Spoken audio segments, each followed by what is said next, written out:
வணக்கம். 2025 group 4 news சிலபஸில் தமிழ் பகுதியில் எழுதும் திறன்னு ஒரு தலைப்பு கொடுத்துறாங்க. அதுலேருந்து 15 கேள்வி கேட்குறதா சொல்லியிருக்காங்க. அதில் மரபு தமிழ்ங்கிறது அப்படின்னா என்ன, அதுலேருந்து எப்படியெல்லாம் கொஸ்டின் வரும் அப்படிங்கிறத ஸ்கூல் புக்லேருந்து பார்க்கலாம் வாங்க. ஓடு படித்து செத்தான வரலாறே கிடையாது. மரபு சொற்கள். மரபுனா என்னென்னா, முன்னோர் எச்சொல்லை எப்படி வழங்கினாரோ அச்சொல்லை அப்படியே ஏற்ற நாமும் வழங்குதல் மரபு. யானை குட்டி, யானை கன்று ரெண்டு கொடுத்துருக்காங்க. இதில் எது சரின்னா யானை கன்றுங்கிறது தான் சரி, எது தவறுனா யானை குட்டி தவறு. யானை கன்றுங்கிறது அப்போலேருந்து மரபாக நம்ம சொல்லி வந்தது. யானை குட்டிங்கிறது தான் இப்போ நம்ம பேச்சு வழக்கில் யானை குட்டி யானை குட்டின்னு சொல்கிறோம். யானை கன்றுங்கிறது தான் சொல்லிக்கிறது. அடுத்தது அப்படியே விலங்குகளின் இளமை பெயர்களை பார்ப்போம். அணிற்பிள்ளை, கீரி பிள்ளை, சிங்க குருளை, புலி பரல். சிங்கத்துக்கும் புலிக்கும் பார்த்துக்கங்க. சிங்கம் வந்தால் குருளை, புலிக்கு பரல். அடுத்தது யானை கன்று, மான் கன்று. மான் குட்டின்னு படிச்சிருப்பீங்க. மான் கன்றுங்கிறது தான் சரியான மரபு சொல். யானை கன்று, மான் கன்று. அடுத்து எருமையும் கன்று தான். குதிரை குட்டி, நாய்க்குட்டி, பூனைக்குட்டி, ஆட்டுக்குட்டி, குரங்கு குட்டி, கழுதை குட்டி, பன்றி குட்டி, எலி குட்டி. எலி குஞ்சுன்னு எல்லாம் சொல்லியிருப்பாங்க. ஆனால் எலி குட்டிங்கிறது தான் கரெக்டானது. அதே மாதிரி மான் கன்றை பார்த்துங்க. சிங்க குருளை, புலி பரல், இது ரெண்டும் சரியாக பார்த்துங்க. மான் கன்று, எலி குட்டி, இதுதான் கொஞ்சம் வித்தியாசமாக இருக்குது, பார்த்துங்க. அடுத்தது விலங்குகளின் வாழிடங்களை போவோம். ஆட்டுப்பட்டி, குதிரை கொட்டில், கோழி பண்ணை, மாட்டு தொழுவம். ஆட்டுக்கு வந்தால் ஆட்டுப்பட்டி, மாட்டுக்கு மாட்டு தொழுவம். ஆட்டுக்கொட்டா மாட்டு கொட்டான்னு பேசியிருப்போம். நான் ஆட்டுப்பட்டிங்கிறது தான் சரி. அதே மாதிரி மாட்டுக்கு மாட்டு தொழுவங்கிறது தான் சரி. அடுத்தது யானை கூடம், வாத்து பண்ணை, மூணு பார்த்துருவோம். ஆட்டுப்பட்டி, குதிரை கொட்டில், கோழி பண்ணை, மாட்டு தொழுவம், யானை கூடம், வாத்து பண்ணை. அடுத்து விலங்கு பறவை இனங்களின் ஒலி மரபு பார்ப்போம்.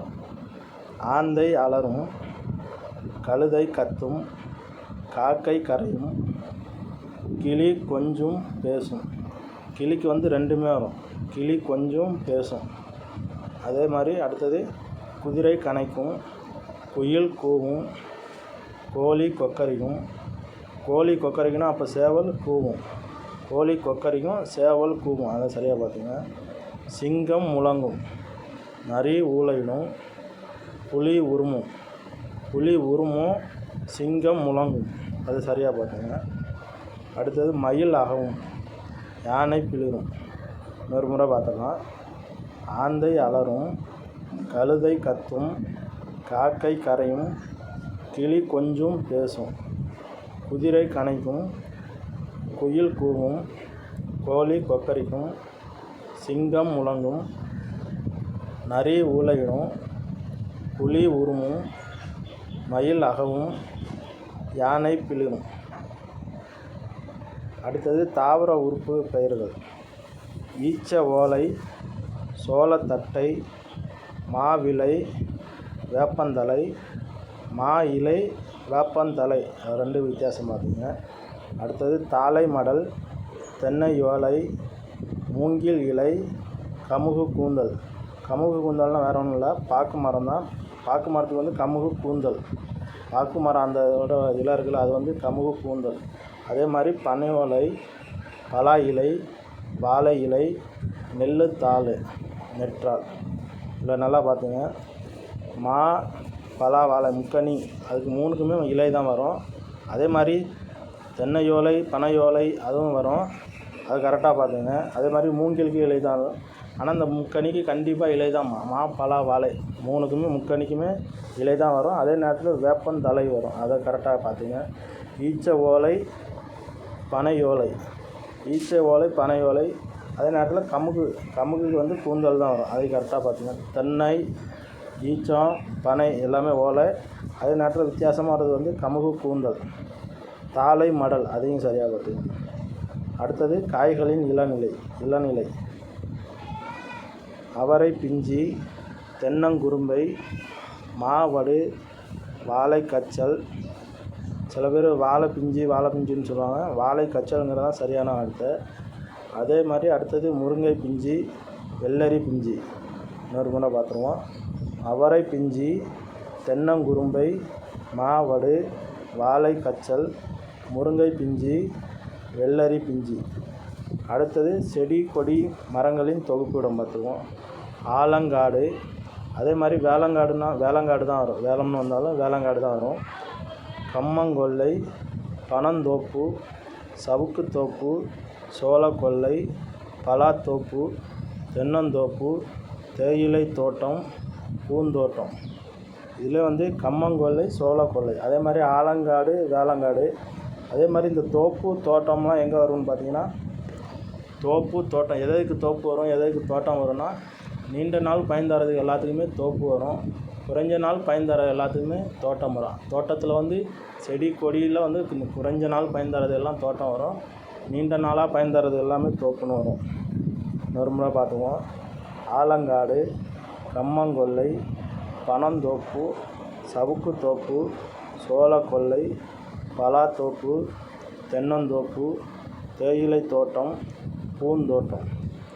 இதில் பனைமரம், சவுக்கு மரம், பலாமரம், தென்னை மரம் இது எல்லாமே நீண்ட நாள் பயன் தருது. அதனால் தோப்பு வந்துடுது. தேயிலை அது கொஞ்ச நாள் தான் செடி. அதே மாதிரி பூச்செடி அதுவும் கொஞ்ச நாள் தான். அதில் பூச்செடியே சில பேர் 5 வருஷம் 6 வருஷம் மல்லிகை பூச்செடிலாம் வச்சுருப்பாங்க. இருந்தாலும் அது ஒரு செடி கொடி தான். அதனால தோட்டம் தான் வரும். இப்போ தோட்டம் தான் அதுக்கு சரியானது. இதை நல்லா பார்த்துக்கணும். தோட்டமும் தோப்பும் சரியாக பார்த்துங்க. அதே மாதிரி காடு, ஆலங்காடு, வேலங்காடு, கம்மங்கொல்லை, சோளக்கொல்லை. இவ்வளோதான். இதை சரியாக பார்த்துட்டாலும் எப்படி கேட்டாலும் அடிச்சிடலாம். அடுத்தது பொருள்களின் தொகுப்பு. ஆட்டு மந்தை, திராட்சை குலை, மாட்டு மந்தை. ஆட்டுக்கு மந்தை, மாட்டுக்கு மந்தை தான். அங்கே ஆட்டுக்கு பட்டி, மாட்டுக்கு தொழுவம் வரும். இது மாதிரி மந்தைன்னு வந்துச்சுன்னா ஆட்டு மந்தை, மாட்டு மந்தை ரெண்டும் தான் வரும். அடுத்தது கற்குவியல், வேலங்காடு. ஆலங்காடு, வேலங்காடு சொன்னோம்ல. அடுத்தது யானை கூட்டம், சாவி கொத்து, பசு நிறை.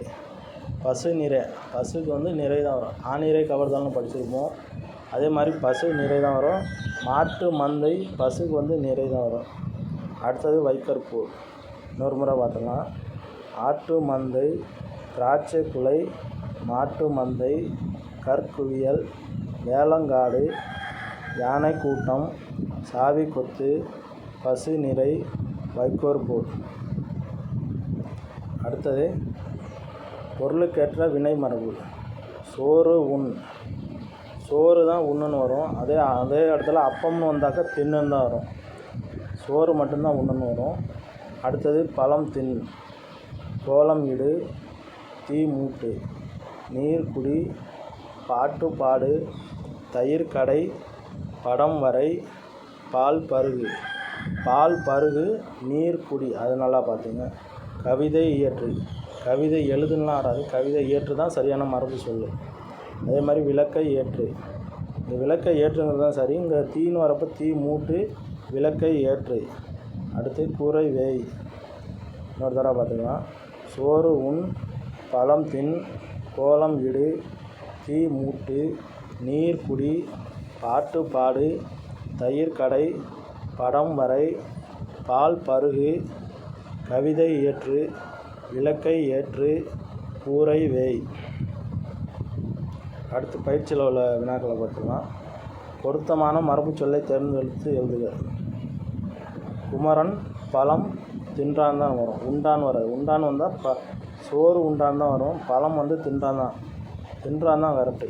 குமரன் பழம் தின்றான். காலையில் சேவல் கூவியது தான் வரும். கத்தியதுன்னா கழுதை தான் கத்தியது. காலையில் சேவல் கூவியது தான் சரியானது. அடுத்தது ஆட்டு மந்தை தான் சரியானது. அடுத்து எங்கள் ஊரில் வாழை தோட்டம் தான் தோட்டம் உள்ளது. அதுதான் சரி. தோப்புனா நீண்ட நாள் பயன் தரது தான் தோப்புன்னு வரும். குறைஞ்ச நாள் பயன் தரதுன்னா தோட்டம் தான் வரும். வாழை மரம்லாம் அதிகபட்சம் 1 வருஷம் தான் பயன் தரும். அதனால் வாழை தோட்டம் அதுதான் சரியானது. குயில் கூவியது. மயில் தான் ஆகவும். மயில் அகவியது, குயில் கூவியது. அதுதான் சரியானது. அடுத்து கீழ் உள்ள பெயர்களுக்கு உரிய இளமை பெயர்களை எழுதுக. கீரி பிள்ளை, மான் கன்று, மான் கன்று தான், மான் குட்டி வராது, மான் கன்று தான் சரி. சிங்க குருளை, பூனை குட்டி, எருமை கன்று, எருமை கன்று, மான் கன்று கரெக்டாக பார்த்துங்க. அடுத்தது பொறுத்துக. மக்கள் கூட்டம், வீரர் படை, விறகு கட்டு, சுள்ளி கற்றை. நல்லா பார்த்துங்க. விறகு கட்டு, சுள்ளிக்கு வந்து கற்றை. அடுத்து வைக்கோல் போர். மக்கள் கூட்டம், வீரர் படை, விறகு கட்டு, சுள்ளி கற்றை, வைக்கோல் போர். அவ்வளோதான், அந்த இது முடிஞ்சது. இந்த வீடியோ பிடிச்சிருந்தா லைக் பண்ணுங்கள். உங்களுக்கு மாதிரி யாராவது படிக்கிற பசங்க இருந்தால் அவங்களுக்கு ஷேர் பண்ணுங்கள், கமெண்ட் பண்ணுங்கள். இது மாதிரி பயனுள்ள வீடியோ வேணும்னா மறக்காமல் சேனலை சப்ஸ்கிரைப் பண்ணுங்கள். நன்றி, வணக்கம்.